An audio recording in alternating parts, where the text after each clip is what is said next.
Bismillahirrahmanirrahim. Alhamdulillahirabbil alamin. Allahumma shalli wa sallim ala sayyidina Muhammadin miftahi babi rahmatillah.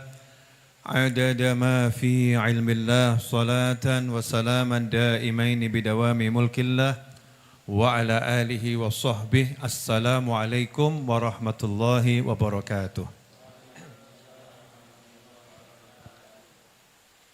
Kekuatan puasa, insya Allah itu salah satu yang akan kita bahas dalam waktu singkat, insya Allah barokah manfaat, amin. Jadi puasa di bulan Ramadan itu adalah kekuatan yang luar biasa umat Islam dalam sejarah. Di bulan Ramadan inilah Allah Ta'ala turunkan Al-Quran kepada Nabi Muhammad SAW. Kemudian jangan lupa peperangan terbesar dalam sejarah Islam yaitu perang Badar terjadi juga di bulan Ramadan. Jadi enggak ada sejarahnya umat Islam perang di Ramadan terus kalah gara-gara lapar, itu enggak ada. Kalah gara-gara haus itu enggak ada. Haus dan lapar itu enggak membuat lemah. Justru dalam keadaan berpuasa, berperang, dan peperangan itu dimenangkan oleh umat Islam. Karena Allah yang memenangkan pertempuran tersebut. Jadi puasa enggak pernah membuat seseorang jadi lemah. Puasa enggak pernah membuat seseorang jadi turun kinerjanya. Kalau puasa itu membuat kinerja kita berkurang, membuat kita jadi malas-malasan, beralasan karena haus dan dahaga, maka ingatlah perang Badar. Ternyata perang Badar membuat sahabat bukan semakin lemah, tetapi semakin kuat. Tapi kalau udah memang dasarnya, sifatnya, habitnya ya, kemudian wataknya al-malasu wal kasaitu, ya, al-malasu wal kasaitu sudah malas dan keset. Keset yakni bukan keset ya. Keset itu ya malas. Kalau orang memang dasarnya malas, tambah lapar, ya sudah jadilah itu. Ya, punya alasan untuk bermalas-malasan. Karena itu sebagai penuntut ilmu, jangan pernah kita mengatakan, wah saya lapar, saya puasa, saya lemes. Saya akan ikut bersama anak-anak kecil mentertawakan antum.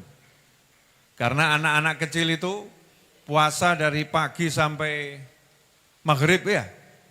Energinya luar biasa. Lari itu depan saya masih ada itu kan ya. Bergerak anak-anak itu.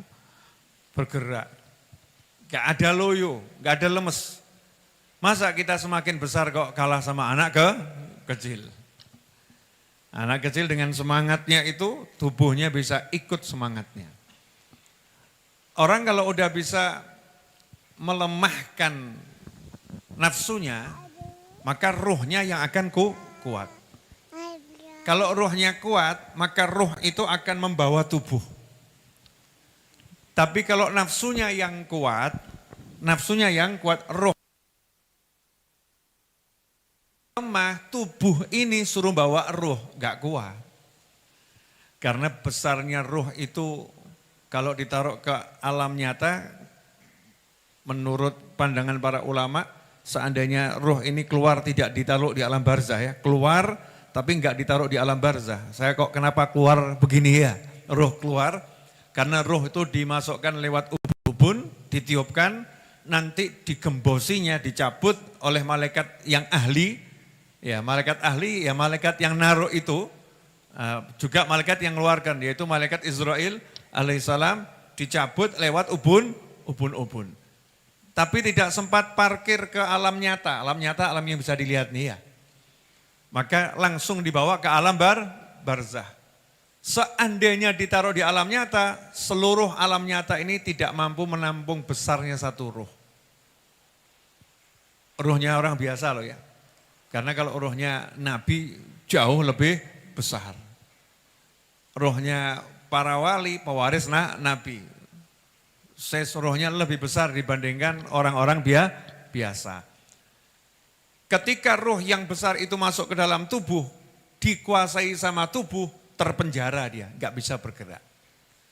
Tapi kalau roh yang besar masuk ke tubuh, menguasai tubuh, bayangkan tubuh yang kecil dibawa roh yang besar. Ibarat pesawat yang besar digerakkan sama mesin. Walaupun pesawatnya besar, orangnya banyak, bisa dibawa terbang. Nah, kenapa kita sering masih berat, males-males, gak semangat. Padahal ya kita ini cari ilmu, ya kita cari ilmu. Ya karena tadi itu, kita masih bermalas-malasan, masih nuruti nafsu. Sementara puasa itu bukan orang yang meninggalkan lapar dan dahaga saja.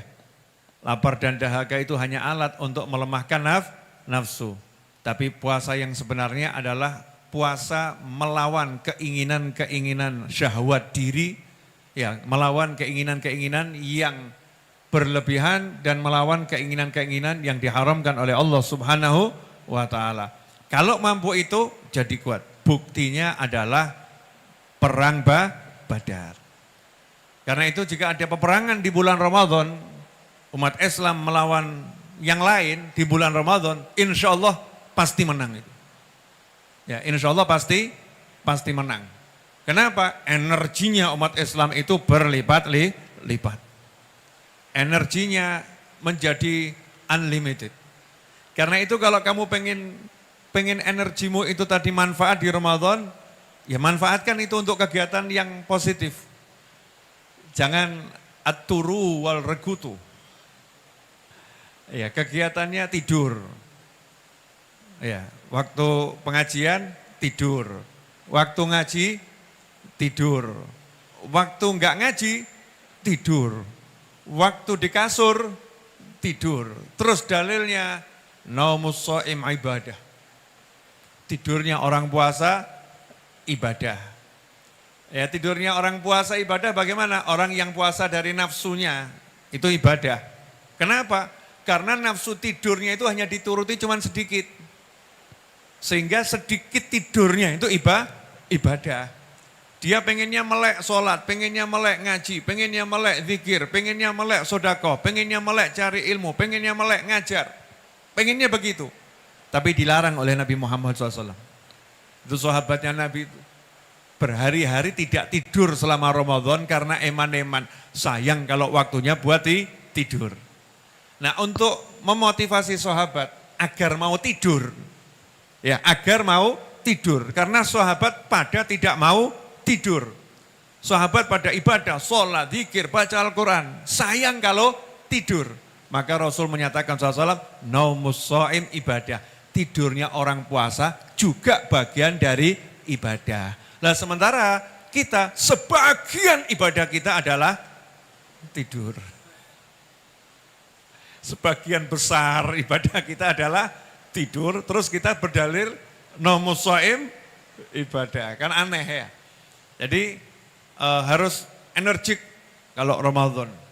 Jangan kemudian jadi orang yang, oh puasa itu buat saya lelah, oh puasa itu buat saya lemah, oh puasa itu saya jadinya ya gak kuat. Gak kuat begini, gak kuat begitu. Ini namanya sudah membohongi tubuh.